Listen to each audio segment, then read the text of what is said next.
you writing a novel? Me too. Here are some valuable tips that I learned from our live writing classes this week at the Novelry. Let's have a look. I was also told quite early on by my agent that if you're not enjoying it, you're doing something wrong, generally.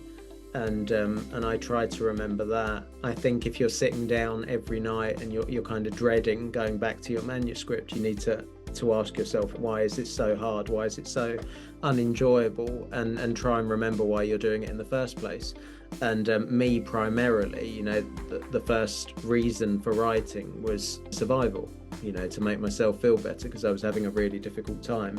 And so generally now when I sit down to write, I start from there. And if that means starting with something that you're really looking forward to writing, then that's what you should do. That is one mistake that I see, is kind of quite a lot of backstory at the beginning that's kind of, dragging the pace a bit of the story, rather than kind of just throwing us in a little bit and hooking us with the excitement of the story. I was going to say about backstory as well. I think it's such a writerly temptation to give lots of your backstory at the start so that the reader then knows everything you know about these characters, and then you can get on and enjoy the story.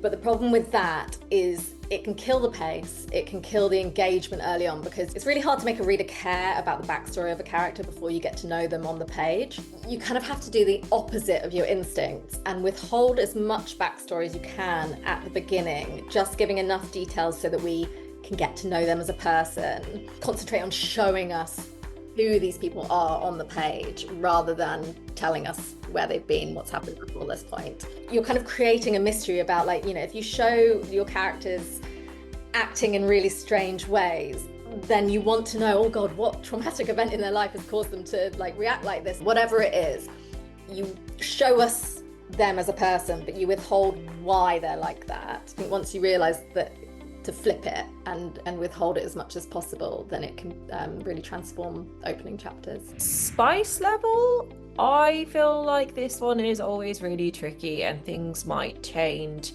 But traditionally in Romantasy, I feel like they are going more towards that route of being a bit more erotic, and they do have, especially with those kind of big romances, there can be still a lot of yearning and pining that can still be part of it. It doesn't have to get sexual, but that is where a big portion of that market is at the moment. But I think too, if you market it as slow burn, that should hopefully also then it's fine. let the reader know absolutely. that it's gonna take a minute. You can even do extreme slow burn if you don't want them to get together to book 3 of 5 or something, It's always gonna depend on your comfort level, what the story requires, reading a lot in the various subgenres as well, so you're aware of what's going on in the market. That can always help you too. I think that when you're writing your first draft, the individual domino, well, it depends if you're a pantser or a plotter.